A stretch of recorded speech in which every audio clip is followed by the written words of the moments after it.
Cycle चलाओ जी भर के, जियो जी भर के। G Mart Cycle Paradise, Hero cycles के ऑथोराइज डीलर, 66 फव्वारा चौक, उज्जैन।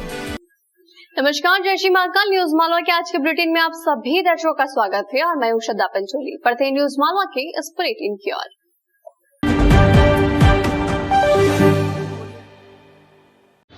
कोरोना की दूसरी लहर के बाद की स्थिति में अनलॉक फेज 1 पूरा हो चुका है।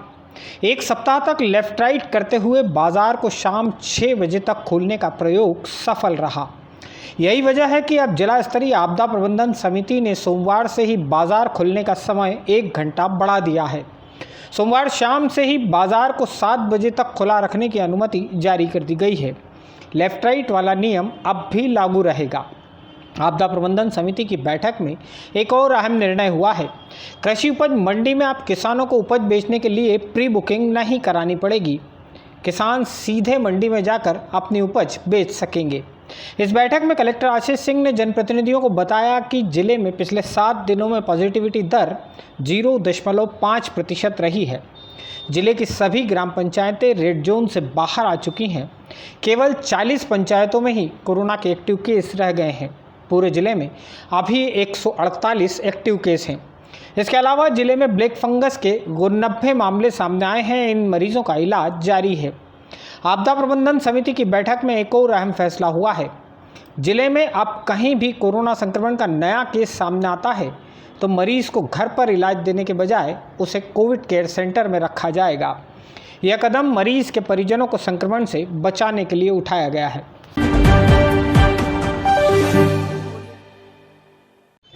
हमारे जिले में कोरोना संक्रमण को थाम लेने के बाद प्रशासन और तमाम जनप्रतिनिधियों की कोशिश है कि किसी तरह वैक्सीनेशन को बढ़ाया जाए। वैक्सीनेशन के मामले में भी अब हालात बदल रहे हैं।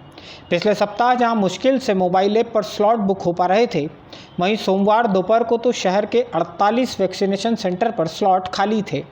शाम होने तक कई सेंटर्स पर खोले गए स्लॉट की संख्या तक पूरी नहीं हो पाई थी। जिले में अब तक 4,31,222 लोगों को कोरोना रोधी वैक्सीन लगाई जा चुकी है। 72,105 लोग ऐसे हैं जिन्हें वैक्सीन के दोनों डोज लग चुके हैं। 18 साल से अधिक उम्र के 1,28,663 लोगों को पहला डोज लग चुका है। इस वक्त वैक्सीन की कोई कमी नहीं है, इसलिए स्लॉट भी बड़ी संख्या में ओपन हो रहे हैं। सोमवार को हुई आपदा प्रबंधन समिति की बैठक में वैक्सीनेशन पर भी बात हुई। इस बैठक में लिए गए फैसले के बाद अब ग्रामीण इलाकों में भी वैक्सीनेशन सेंटर्स की संख्या बढ़ाई जाएगी।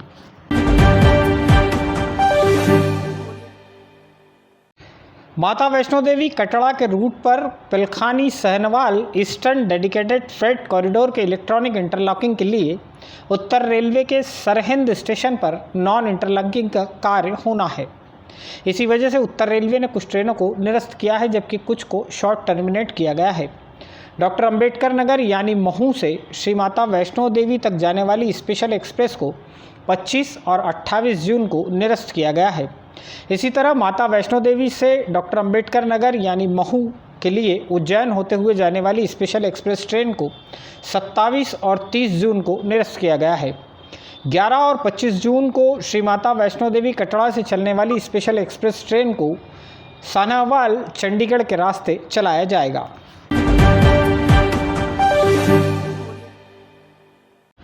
चिमनगंज मंडी पुलिस ने 5 ऐसे बदमाशों को गिरफ्त में लिया है जो पेट्रोल पंप लूटने की योजना बना रहे थे।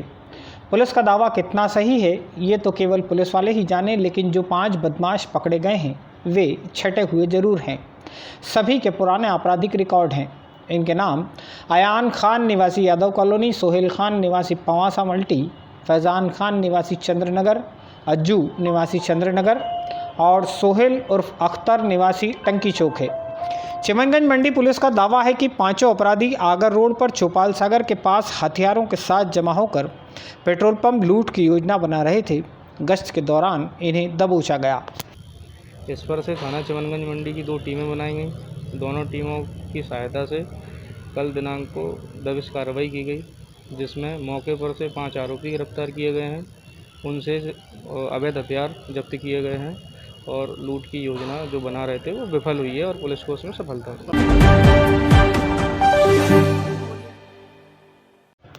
शहर में ऑटो रिक्शा चलाकर गुजर बसर करने वाले नवीन पिता श्यामलाल शर्मा निवासी राजीव नगर ने सोमवार को एक संवाददाता सम्मेलन में गीता कॉलोनी में रहने वाली पूजा श्रीवास्तव और उनके पति रूपेश श्रीवास्तव पर ब्याजखोरी करने और परिवार को जान से मारने की धमकियां देने का आरोप लगाया है। नवीन ने बताया कि उसने बीमार होने की स्थिति में 2019 में ऑटो रिक्शा गिरवी रखकर पूजा श्रीवास्तव से 1 लाख रुपए उधार लिए थे।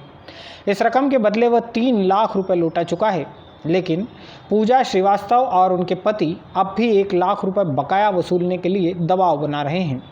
नवीन द्वारा लगाए गए आरोपों पर फिलहाल पूजा श्रीवास्तव या उनके पति की ओर से कोई स्पष्टीकरण या खंडन जारी नहीं किया गया है।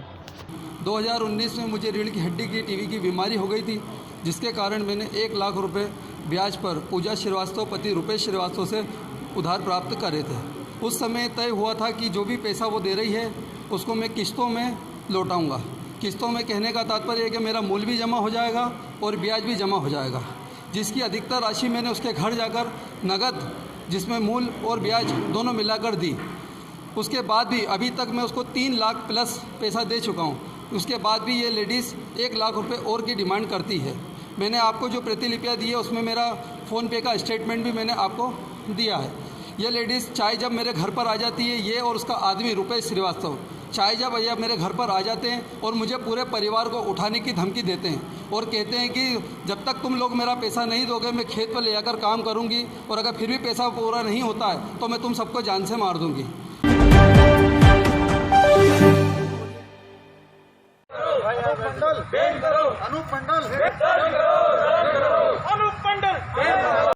राजस्थान से संचालित होने वाले अनूप मंडल संगठन के पदाधिकारियों द्वारा जैन समाज के विषय में की गई टिप्पणियों से जैन समाज के लोग खासे आहत हैं। अनूप मंडल के अमृतलाल प्रजापति और अन्य लोगों ने विभिन्न यूट्यूब चैनल्स के माध्यम से जैन समाज को लेकर कुछ आपत्तिजनक टिप्पणियां की है। उन्हेल में जैन समाजजनों ने थाने पर जमा होकर थाना प्रभारी के नाम ज्ञापन सौंपा। जैन समाज अध्यक्ष सतीश मारू की अगुवाई में सौंपे गए ज्ञापन में जैन समाजजनों ने अनूप मंडल संगठन पर प्रतिबंध लगाने और उसके पदाधिकारियों पर राष्ट्रद्रोह का मुकदमा दर्ज करने की मांग की है।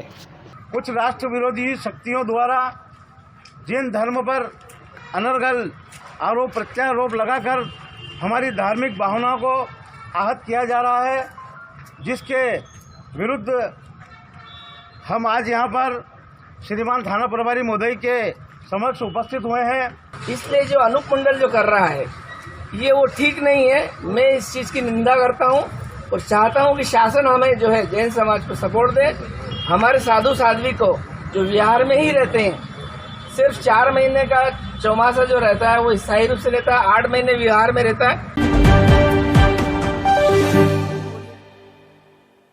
न्यूज मालवा के आज के बुलेटिन में फिलहाल इतना ही। न्यूज मालवा को लाइक और शेयर करना ना भूलें, साथ ही अपने सुझाव को कमेंट बॉक्स में भी जरूर लिखें। जय श्री महाकाल। वाह, ताजगी का दूसरा नाम फेमस गोल्ड टी।